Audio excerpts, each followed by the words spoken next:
তো কি অবস্থা তোমাদের? Welcome back to my another aesthetic blog. তো নিয়ে আসলাম ঈদের ব্লগ, আর জানি একটু বেশি দেরি হয়ে গেছে।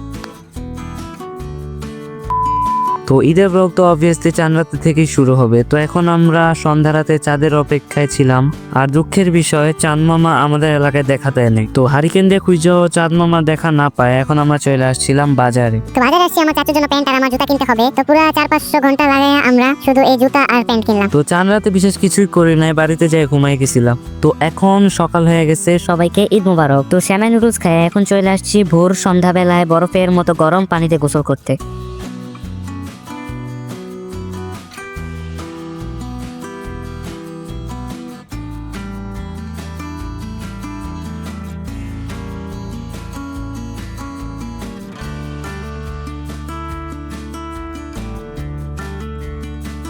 তো প্রথমে আমি নামতে ভয় পাইতেছিলাম, এটা ভাইবা যে একটু বেশি গরম নাকি। তো পরে জয়কে ভয় করে আল্লাহর নাম নিয়ে দিলাম 1 লাখ।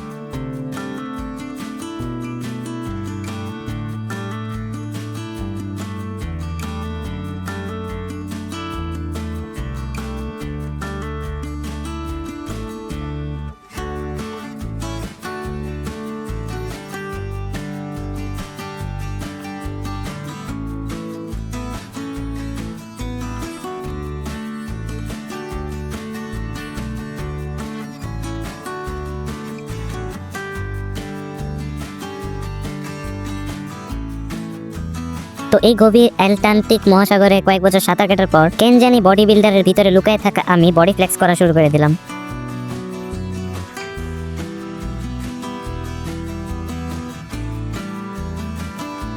আর আমার দেখতে মোটা লাগলেও আমি এতটাও মোটা না, মানে ভি টেপ আর অ্যাস্থেটিক বডি হচ্ছে, এখনো হয় নাই, মানে হইতাছে।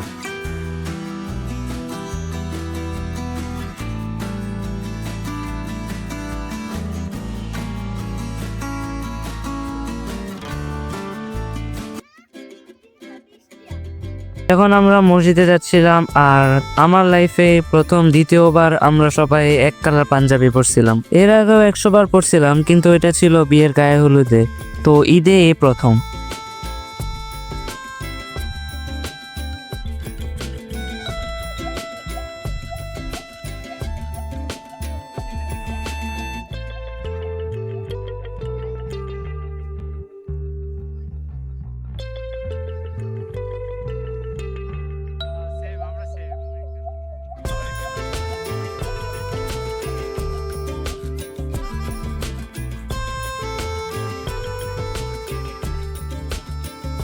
তো এখন আমরা অ্যামাজন জঙ্গলের মধ্য দিয়ে প্রায় 20 বছর হাঁটার পর মসজিদে চলে আসি নাই। আরো 2 বছর হাঁটতে হইব।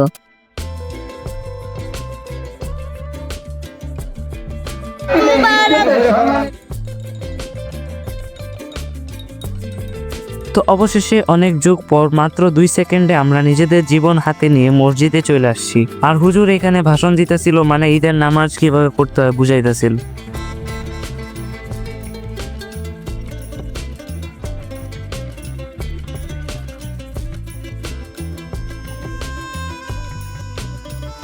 তো নামাজ শুরু হয়ে গেছে, আর আমার পুরা ঝিমঝিমি ধরছিল পায়ের মধ্যে, এই কারণে অনেক কষ্টে দাঁড়াইছিলাম।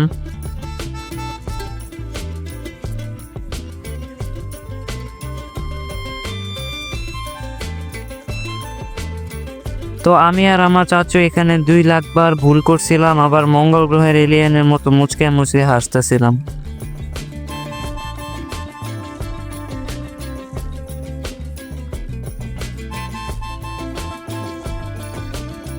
আর কেন জানি আমার চোখ পুরা চাঁদের দেশে চলে যেতেছিল।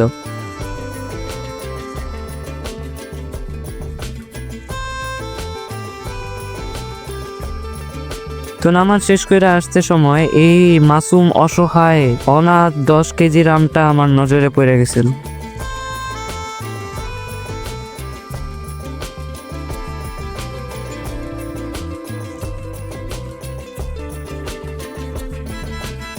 তো এখন আমরা 200 জনের দল নিয়ে 2 টাকা সালামির জন্য 2000 জনের উপর আক্রমণ চালাবো। তো এখানকার দীর্ঘ 10 বছর ধরে ক্ষুধার্ত থাকা প্রাণীগুলোর একটু পেট ভরে খাওয়ানোর জন্য রান্নার কাজ চলতেছিল। তো শুরুতে আমরা 2400 ফুট গভীর একটা গর্ত খুঁড়ে নিলাম। আর সেই গর্তটা ঢেকে দিলাম 2200 স্কোয়ার ফুটের টুকু সার্কেল ফুটের একটা পাতিল দিয়ে। আর নিয়েছিলাম পুষ্পার গোডাউন থেকে 200 টন চন্দন কাঠ।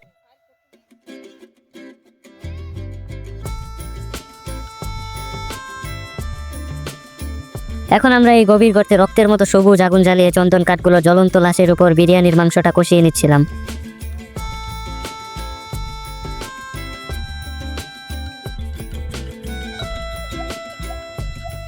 আর কড়াইয়ে মুরগির মৃতদেহের টুকরোগুলো টকবক টকবক করে ফুটতেছিল।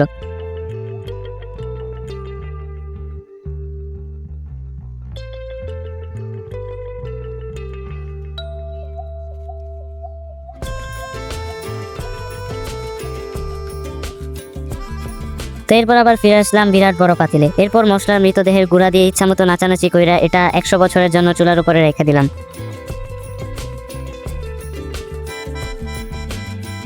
আর হালকা একটু সাদা বালুও দিছিলাম।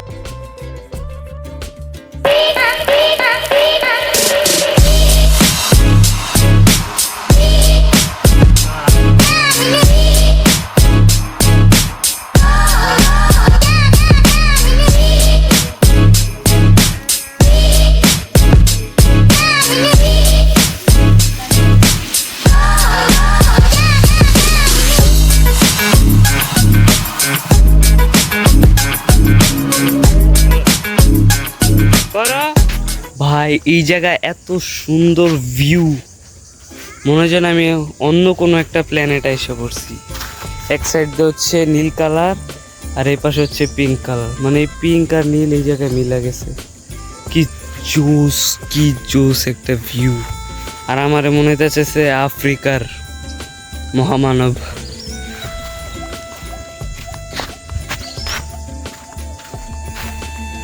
কি জোস।